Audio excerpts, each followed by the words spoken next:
ಸಹೋದರ ಒಂದೆರಡು ವರ್ಷವಲ್ಲ, ಮತ್ತೆ 12 ವರ್ಷ ಸಂದು ಹೋಯಿತು. ಇದೇ ಕಣ್ಣಿನಲ್ಲಿ ನಾವು ಸ್ವಲ್ಪ ಕಾಲ ಕಳೆಯುತ್ತಾ ಇದ್ದೇವೆ. ಯಾಕೋ ಇದುವರೆಗೂ ನಮ್ಮ ಬಳಿಗೆ ಬಂದು ಯಾಕೆ ಏನು ಎಂಬಾಗ ಯಾರ ವಿಚಾರ ಮಾಡಿದವರೆಲ್ಲ ತಮಗಾದ್ರೂ ಆ ಬುದ್ಧಿಯನ್ನು ಪರಮಾತ್ಮ ಕೊಟ್ಟಲ್ಲ ಸ್ವಾಮಿ. ಸಂತೋಷವಾಯಿತು. ಧರ್ಮ ಪ್ರಪಂಚದಲ್ಲಿ ಕಾಣಿಸಿಕೊಂಡಂತಹ ಪ್ರತಿಯೊಬ್ಬರು ನನಗೆ ಸೋದರರು ಅನ್ನುವ ಹಾಗೆ ಭಾವಿಸಿದವನು. ಆದ್ದರಿಂದಲೇ ನಿನ್ನ ಕಷ್ಟವನ್ನು ಕೇಳ್ತಾ ಇದ್ದೇನಪ್ಪ. ಏನಾಯ್ತು? ನಮಗೆ ಇಂತಹ ದುಸ್ಥಿತಿ ಬರಬೇಕು ಅಂತಾದ ಕಾರಣ ಈ ಭೂಮಿಗೆ ಮಳೆ ಇಲ್ಲದೆ ವರ್ಷ 12 ಸಂದು ಹೋಯಿತು. ಮಳೆ ಇಲ್ಲದ ಕಾರಣ ಬೆಳೆ ಇಲ್ಲ, ಬೆಳೆ ಇಲ್ಲದ ಕಾರಣ ತಿನ್ನುವುದಕ್ಕೆ ಏನಿಲ್ಲ, ತಿನ್ನುವುದಕ್ಕೆ ಅನ್ನ ಇಲ್ಲ, ಕುಡಿಯುವುದಕ್ಕೆ ನೀರಿಲ್ಲ, ಮಹಲ ಮುಚ್ಚುವುದಕ್ಕೆ ಬಟ್ಟೆ ಇಲ್ಲ ಅಂತ ಆಗಿದೆ ಸ್ವಾಮಿ. ನೋಡಿ, ಎಲ್ಲಿ ನೋಡಿದ್ರು ಎಲ್ಲವೂ ಸರ್ವನಾಶವಾಗಿ ಹೋಗಿದೆ. ಇವರೆಲ್ಲ ಬಳಿಗೆ ಬಂದು ಹಸಿವೆ ಅಂತ ಹೊಟ್ಟೆ ಬಡಿಸುವಂತ ವೇಳೆಯಲ್ಲಿ ತಿನ್ನುವುದಕ್ಕೆ ಕೊಡುವುದಕ್ಕೆ ನನ್ನಲ್ಲಿ ಏನಿರ್ಲಿಲ್ಲ. ಒಳ್ಳೆ ದಾರಿಯಲ್ಲಿ ಬರುವಾಗ ಸತ್ತು ಕೊಳೆದು ನಾರುವ ನಾಯಿ ಒಂದು ಸಿಕ್ಕಿತ್ತು.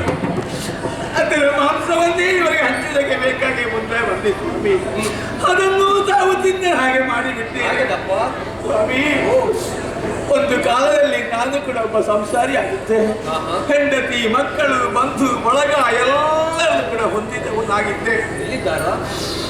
ಇಲ್ಲ ಸ್ವಾಮಿ, ಈಗ ಮಾತ್ರ ನಾನು ಏಕಾಗಿಯಾಗಿ ಹೋಗಿದ್ದೇನೆ. ನನ್ನ ಹೆಂಡತಿ, ನನ್ನ ಮಕ್ಕಳು, ನನ್ನ ಬಂಧುಗಳೆಲ್ಲ ನನ್ನ ಕಣ್ಣ ಮುಂದೆ ಅನ್ನ ನೀರು ಅಂತ ಹೇಳಿ ವಿಲವಿಲನೆ ಒದ್ದಾಡಿ ನನ್ನ ಕಣ್ಣ ಮುಂದೆ ಸತ್ತು ಹೋದ್ರು ಸ್ವಾಮಿ. ಇವತ್ತು ನನ್ನನ್ನು ಕೇಳೋರು ಹೇಳೋರು ಯಾರಿಲ್ಲ. ತಮ್ಮನ್ನು ಕಂಡಾಕ್ಷಣ ಮನಸ್ಸಿಗೆ ಸ್ವಲ್ಪ ಸಂತೋಷವಾಗುತ್ತಾ ಇದೆ ಸ್ವಾಮಿ. ನಮಗೆ ಒಂದು ಉಪಕಾರವನ್ನು ಮಾಡಬೇಕು, ನಮಗೆ ಬದುಕಬೇಕೆಂಬ ಆಸೆ ಇಲ್ಲ. ಸಾಕಪ್ಪ, ಈ ಮಾನವ ಜನ್ಮವೇ ಸಾಕು ಅಂತ ತೀರ್ಮಾನ ಮಾಡಿದ್ದೇವೆ. ಆದ ಕಾರಣ ತಪಸ್ವಿಗಳಾದಂತಹ ತಮಗೆ ನಿಗ್ರಹ ಅನುಗ್ರಹ ಶಕ್ತಿ ಇದ್ದವರಲ್ಲೇ ಸ್ವಾಮಿ ತಮ್ಮ ಕೈಯನ್ನೆತ್ತಿ ನಮ್ಮ ತಲೆ ಮೇಲೆ ಇಟ್ಟು ನಮ್ಮನ್ನು ಶಾಪಿಸಿ ನಮ್ಮನ್ನು ಬಂದು ಬಿಡುತ್ತಾರೆ.